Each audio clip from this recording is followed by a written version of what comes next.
अस्सलाम वालेकुम दोस्तों, मैं हूं सुबुही उस्मान और आप देख रहे हैं सुबुही का पाकिस्तान। दोस्तों, पाकिस्तानी तो वैसे ही तरह तरह के गमों दुखों से परेशान हैं बेचारे। कहीं पे गुर्बत का दुख है तो कहीं पर महंगाई का दुख है, कहीं पे बेरोज़गारी का दुख है, कहीं पर करप्शन का दुख है, सियासत है तो उनमें अलग तरह के हंगामे हैं। अब आज अफ़सोस के साथ मैं फिर आपके लिए दो बुरी ख़बरें लेकर आई हूँ, जिनमें से पहली बुरी ख़बर जो थोड़ी कम बुरी ख़बर है वो मैं आपको बताती हूँ, फिर उसके बाद जो ज़्यादा बुरी ख़बर है वो मैं आपको बताऊँगी। पहली बुरी ख़बर तो ये है कि कल पाकिस्तान भर में बारिशों का एक नया सिलसिला शुरू हो रहा है। कल 26 अप्रैल जुमेरात से बारिशों का एक नया सिलसिला शुरू हो रहा है, जो कि बता रहे हैं कि इतना खौफनाक और इतना शदीद हो सकता है कुछ इलाकों में कि जहां पर बाकायदा तौर पर सैलाब का भी ख़तरा है। अब पहले ही अभी जो सैलाब की तबाहकारियाँ हुई हैं पिछले साल, अभी तक हम उनसे ही बाहर नहीं आ सके हैं। वो लोग जो बेचारे दरबदर हो चुके हैं, वो लोग जिनके पास अब तन ढकने के लिए कपड़े भी नहीं हैं, वो बेचारे अभी तक मुकम्मल तौर पर सेट नहीं हो पाए हैं कि दोबारा से जो है ये बारिशों के सिलसिले शुरू हो रहे हैं और इसमें बाकायदा तौर पर सैलाब के ख़तरे भी बताए जा रहे हैं। इसी के साथ साथ ये भी बताया जा रहा है कि जी हुकूमत ने बहुत ज़्यादा इंतज़ामात कर लिए हैं। पहली मरतबा हमारी हुकूमत जो है इत्मीनान के साथ मुतमईन होकर ये कह रही है कि हमने बहुत ज़्यादा इत्मीनान किए हैं और मुमकिना जो तबाही है उससे उम्मीद की जा रही है कि हम लोग बच जाएंगे। हम लोग तो दुआ कर सकते हैं कि अल्लाह करे ऐसा ही हो, कभी हमारी हुकूमत को भी होश आए और ये इस तरह के इंतज़ामात करके रखें जिस तरह के बाकी के दीगर ममालिक करके रखते हैं इस तरह की तबाहियों से पहले ही। अल्लाह करे कि इस बार पाकिस्तानियों को भी होश आया हो और उन्होंने पहले से ऐसे इंतज़ामात करके रख रखे हों कि खुदा ना करे कि कोई बड़ी तबाही आए और उसमें मज़ीद बर्बादी फैले। इसके बाद जो अगली बुरी ख़बर है वो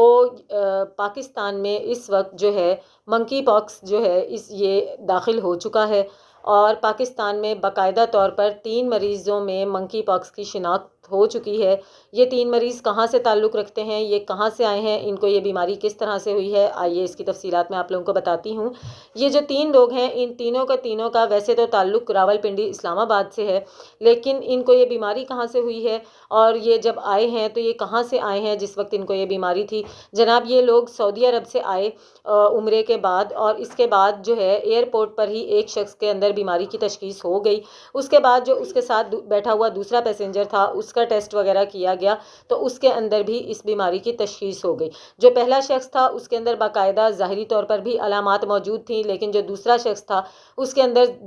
जो है ज़ाहिरी तौर पर अलामात मौजूद नहीं थी, क्योंकि इस चीज़ का लेकिन ख़दशा था कि वो उस शख्स के बराबर में बैठा हुआ था। इस वजह से जब उसका मुआयना किया गया तो उसके अंदर भी इसकी अलामात भी पाई गई और ये बीमारी भी पाई गई। ये 2 लोग जो हैं कंफर्म मरीज़ हैं पाकिस्तान में इस वक्त मंकी पॉक्स के और ये दोनों के दोनों फ़िलहाल सऊदी अरेबिया से वापस आए हैं। और जो दूसरा शख्स है क्योंकि उसमें शदीद अलामात नहीं है तो इसलिए वो अपने घर में ही करंतना हो गया है, अपने घर में ही एहतियाती तदाबीर को इख्तियार किए हुए है। अब इसकी एहतियाती तदाबीर क्या हैं, आइए इसकी तरफ चलते हैं। थोड़ी सी एहतियाती तदाबीर मैं आपको बता दूं। इसकी एहतियाती तदाबीर जो है वो कोरोना की तरह नहीं है। जैसे कोरोना सांस से फैलता था, कोरोना हाथ मिलाने से फैलता था, कोरोना जो है एक दूसरे से ताल्लुकात रखने से फैलता था। हाँ, अगर एक इलाके में ये बीमारी फैल चुकी है, खुदा न खास्ता अगर किसी एक इलाके में ये बीमारी फैल चुकी है जहाँ पर 4 से 5 से या 10 से 15 मरीज़ इस बीमारी के मौजूद हैं, तो वहाँ पर फिर लोगों को मास्क का इस्तेमाल भी करना चाहिए। वहाँ पर ये बीमारी तेज़ी के साथ स्प्रेड कर सकती है, लेकिन क्योंकि अभी पूरे पाकिस्तान में इसके सिर्फ़ और सिर्फ 3 मरीज़ हैं तो जो है ज़्यादातर ख़तरा इस बीमारी का उस वक्त होता है जब मुतासिरा शख्स की बॉडी के साथ आपकी बॉडी टच होती है। वरना इसके अलावा जो है एक इलाके में रहने से, एक घर में रहने से या एक दूसरे के साथ चलने फिरने से इस बीमारी का उस तरह से ख़तरा नहीं है जिस तरह से कोरोना से हम लोगों को था। लेकिन अगर किसी इलाके में इसके ज़्यादा मरीज़ हो जाते हैं, हाँ, तो फिर इसका जो है सांस लेने से भी इसका ख़तरा जो है बढ़ता है कि ये दूसरे लोगों को भी मुतासिर कर सकती है। महकमा सिंध ने पाकिस्तान के तमाम हॉस्पिटल को हाई अलर्ट कर दिया है। तमाम हॉस्पिटल्स में एक मखसूस जो है जगहें जो हैं इन मरीज़ों के लिए مختص کر دی گئی ہیں تاکہ اگر اس طرح کا کوئی بھی مریض آتا ہے تو اس کو وہاں پر رکھا جائے تاکہ دوسرے جو لوگ ہیں وہ اس مریض سے متاثر نہ ہو سکیں۔ اسی کے ساتھ ساتھ میں اس کی کچھ علامات آپ کو بتا دوں کہ خدا نخواستہ اگر کسی شخص کو ایسا محسوس ہوتا ہے کہ اسے منکی پاکس تو نہیں ہے تو وہ اس چیز کو بہتر طریقے سے جج کر سکے کہ آیا اس کو یہ ہے بھی یا نہیں ہے۔ اس بیماری کی جو علامات بتائی جا رہی ہیں وہ بالکل اور سیم ٹو سیم چکن پاکس کی طرح سے ہے، کیونکہ یہ فیملی سیم ہی ہے، یہ اسی فیملی کی تمام چیزیں ہیں۔ چکن پاکس ہو گیا اور کیا کہتے ہیں میزلز، یہ ان تمام دانے ان کی بیسک آپ کو پتہ ہے سمٹمز ہوتی ہیں۔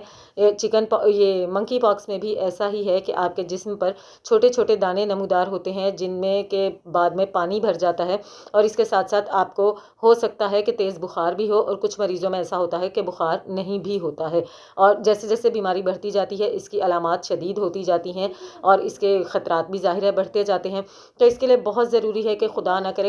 کرے کہ مزید ہمارے ملک میں اس کے کیسز نکلیں، اور جو احتیاط ہے وہ ہم لوگوں نے خود ہی کرنی ہے۔ اگر خدا نہ کرے کہ اس قسم کا کوئی مریض ہمارے ارد گرد موجود ہوتا ہے تو ہمیں کوشش کرنی ہے کہ جتنا ہو سکتا ہے ہم اس سے باڈی ٹچ میں نہ آئیں، مطلب ظاہر ہے اگر اس کی باڈی اس چیز سے متاثر ہے تو ہم اس کے ساتھ ہاتھ وغیرہ نہ ملائیں، لیکن اگر کسی علاقے میں اس کے زیادہ مریض ہو گئے تو محکمہ صحت کا یہ بھی کہنا ہے کہ پھر اس کے لیے تمام SOPs کورونا والے ہی اختیار کرنے پڑیں گے، کیونکہ ظاہر ہے پھر جب ایک بیماری کے مریض زیادہ ہو جاتے ہیں تو وہ اتنی ہی زیادہ سے زیادہ لوگوں میں پھیلنے کا خطرہ بھی ہوتا ہے۔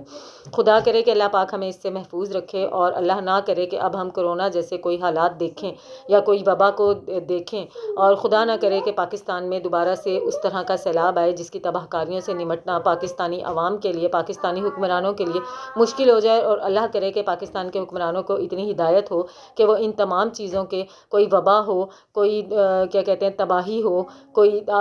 آفت ہو، ناگہانی آفات ہوں، ان سے نمٹنے کے لیے تمام تر تیاریاں کر کے رکھیں۔ آپ کی اس بارے میں کیا رائے ہے مجھے ضرور بتائیے گا۔ ملتی ہوں آپ سے اپنی اگلی ویڈیو میں، تب تک کے لیے اللہ حافظ۔